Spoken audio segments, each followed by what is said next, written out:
Avis vascular centre మన దేశంలోనే the best varicose vein hospital. నమస్తే రమ్మగారు. నమస్తే జయ. రమ్మగారు, ఇంటికి ఎవరైనా ఆడపిల్లలు కానీ లేకపోతే ముత్తైదువులు కానీ వచ్చి వెళ్ళిపోతున్నప్పుడు బొట్టు ఖచ్చితంగా పెట్టాలా? పెట్టకపోతే అదేమన్నా అంటే తప్పు కింద పరిగణించబడుతుందా? అంటే అనాదిగా మనకు తెలిసింది జయ, ఇవి పురాతనమైన పద్ధతులు. లక్ష్మీదేవి ఏ స్వరూపంలో ఉంటుందో తెలియదు మనకి. లక్ష్మిని గౌరవించాలి. లక్ష్మి అంటే ధనం అని కాదు, సమస్తమైన సమృద్ధి లక్ష్మీ స్వరూపమే. చదువుకుంటున్నాం, మనకు పుస్తకాలు లక్ష్మీ స్వరూపం. అవును, మరిన్ని పుస్తకాలు, మన పెన్నులు, మన పెన్సిల్, అదంతా లక్ష్మి సమృద్ధి. లక్ష్మి అంటే సమృద్ధి. మనకి ఒకటి కావాల్సి వస్తే దానికంటే ఎక్కువ ఉండేదంతా సమృద్ధే కదా. ఆరోగ్యం అంతే, ఐశ్వర్యం అంతే, ఇల్లంతే, వాకిళ్ళ సమస్తమైనవి బట్టలతో సహా ప్రతిదీ సమృద్ధి. ఈ సమృద్ధిని ఇచ్చేటువంటి ఆ శక్తి ఏ స్వరూపంలో గోచరిస్తుందో మనకి కనపడదు, మనకు తెలీదు. అది తెలియదు కాబట్టి మన ఇంటికి వచ్చిన లక్ష్మికి స్త్రీ స్వరూపం ఉంటుందని అనాదిగా మనం నమ్ముతున్నాం. అవును అవును, ఆమె శ్రీదేవి స్త్రీదేవత. పురుష రూపంలో కూడా రావచ్చు పురుష రూపంలో కూడా. అందుకని దానికి మనకు అతిథి దేవో భవ అని, వచ్చిన అతిథికి తాగడానికి మంచినీళ్ళు ఇవ్వండి, కాస్త మజ్జిగ ఇవ్వండి, కాస్త అలసిపోయేస్తే కాస్త సేద కూర్చొని అయినా చల్లగా ఉండు, ఏదైనా ఒక ముద్ద అన్నం తిను అని మాట్లాడాలి. ఇవన్నీ మనకు ముందు నుంచి అలవర్చారు. మగవాళ్ళు విష్ణు స్వరూపాలు, స్త్రీలు లక్ష్మీ స్వరూపాలు అని కూడా మనకి అలవాటు చేశారు. ఇప్పుడు ఈ వచ్చిన వాళ్ళు ఆడపిల్లలు కానీ తర్వాత స్త్రీలు ఎవరైనా ముత్తైదులు కానీ వస్తే గౌరవించడం, వాళ్ళని ఎట్లా బొట్టు ఉంచటం, గౌరవించటం అంతే కదా. అవును, బొట్టు ఉంచి ఏదైనా ఓ పండో, ఓ పువ్వో, రవికల బట్టో, ఓపిక ఉంటే ఇంకా ఏమిటో, అవన్నీ మన దగ్గర లేవు. అయినా సరే ఏవో అరటిపళ్ళు ఏవో ఉంటాయా, 2 ఖర్జూర పళ్ళైనా ఏదైనా ఒకటి గౌరవించి పంపించడం మన విధానం. ఇలా గౌరవించబడిన స్త్రీ వల్ల మనకి లక్ష్మి కలిసి రావచ్చు. ఆమె యందున్న లక్ష్మి గౌరవింపబడి మన యందు ఉండాలని భావించవచ్చు.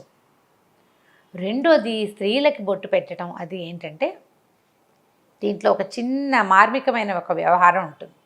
ఇప్పుడు ఎవరో మన ఇంటికి వచ్చారు, వాళ్ళకి మన పట్ల ఎలాంటి ఇబ్బంది, అనాదర భావం కలిగిన, లేకపోతే ఈర్ష్యాసూయలు పుట్టిన ఏదో ఒక భావం కలుగుతుంది కదా.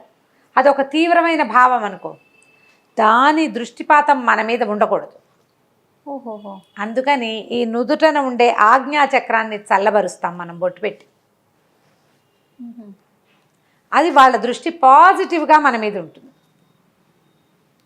అది పాజిటివ్గా మార్చటం ఒకటి గౌరవించటం అయితే, రెండోది వాళ్ళ యొక్క ఉద్దేశాలలో మన మీద ఎటువంటి ఆగ్రహమో, ఆవేశమో, కష్టమో, నిష్ఠూరమో, విసుగుదలో, ఏదైనా అయిష్టమో, లేకపోతే ఒక ఈర్ష్యో, ఒక తీవ్రమైన భావం కలిగితే ఆ తీవ్ర భావాన్ని చల్లబరచటం. ఆ స్త్రీలు, ఈ పుత్తైదులు లేదా కన్యపిల్లలు లక్ష్మీ స్వరూపాలు కాబట్టి ఆ వారిని గౌరవిస్తే లక్ష్మీదేవిని గౌరవించినట్లే అయ్యి మనకి మరింత సమృద్ధి పెంపొందుతుంది అన్న ఉద్దేశంతో ఇలా బొట్టు పెట్టడం అనేది ఒక సిద్ధాంతంగా అలవాటు చేశారు. అది పెళ్ళైన స్త్రీకైనా పెళ్ళి కాకపోయినా కూడా అంతే కదా గారు. పెళ్ళైన స్త్రీ ఖచ్చితంగా పెట్టాలి. వాళ్ళతో పాటు ఆవిడ చేతిలో చంటి పిల్ల, ఏడాది పిల్ల బుడ్డదానికి కూడా బొట్టు పెట్టాలి. ఆడపిల్లకి బొట్టు పెట్టాలి తప్పకుండా. ముత్తైదు పూర్తిగా గౌరీ స్వరూపం, బాలగౌరి చిన్నపిల్ల అయితే. ఇది ఒక ఆచారం, ఇది మన సంప్రదాయం, ఇది మన ఆచారం, ఇది ఒక మర్యాద. ప్రధానమైనది ఇది ఒక మర్యాద. ఆ మర్యాదని మనం కొనసాగించుకోవాలి, అలవర్చుకోవాలి, పిల్లలకి నేర్పించాలి. ఉండండి బొట్టు పెడతాను అని చెప్పి ఉంచి బొట్టు పెట్టి పంపించాలి.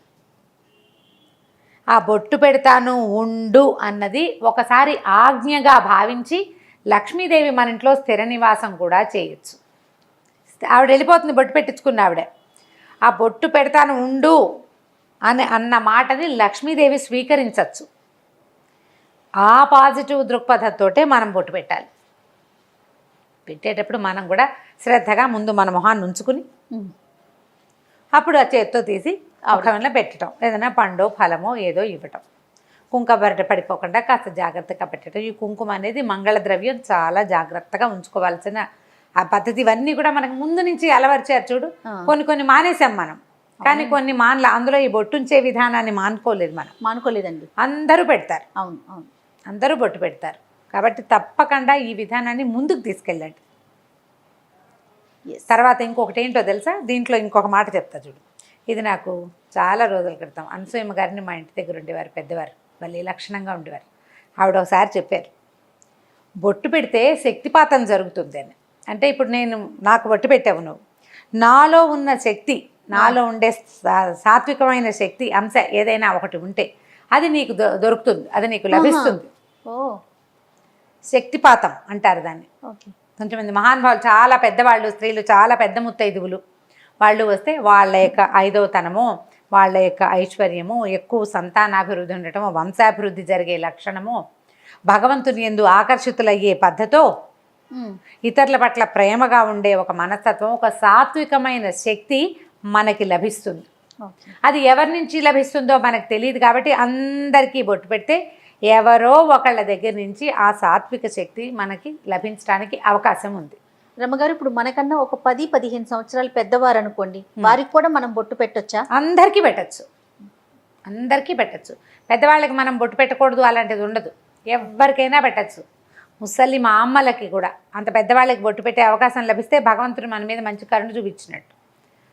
బొట్టు పెట్టచ్చు, పసుపు రాయొచ్చు. పెద్దవాళ్ళు కూడా చిన్నపిల్లలకి ఎప్పుడు రాస్తారు పసుపు రాయటం, బొట్టు పెట్టడము.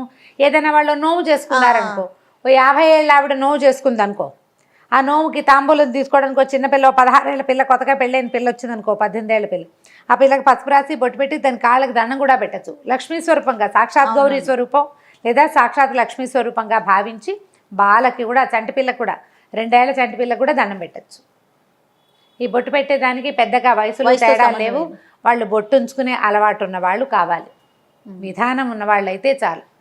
బొట్టు పెట్టడమే ఇక్కడ పెట్టచ్చు, సీమంతంలో పెట్టచ్చు, పైన కూడా నుదుట్లో పెట్టచ్చు, పాపెట్లోనూ పెట్టచ్చు, ముఖం మీద నుదురు మీద పెట్టడమే చాలా కరెక్ట్ పద్ధతి. ఇక్కడ ఆజ్ఞాచక్రంలో బొట్టు పెడితే కనుక వాళ్ళ తాలూకు శక్తి, వాళ్ళలో ఉన్న ఒక సాత్వికం వాళ్ళకి పోయి మనకి రాదు, వాళ్ళలో నుంచి కొంత శాతం మనకి లభిస్తుంది. ఆ ఆలోచనతోటి ప్రతి వాళ్ళకి బొట్టు పెట్టడము, ఇది ఈ అలవాటు ఉంచుకుంటే బాగుంటుంది. తప్పకుండా రమ్మగారు. నమస్తే. నమస్తే.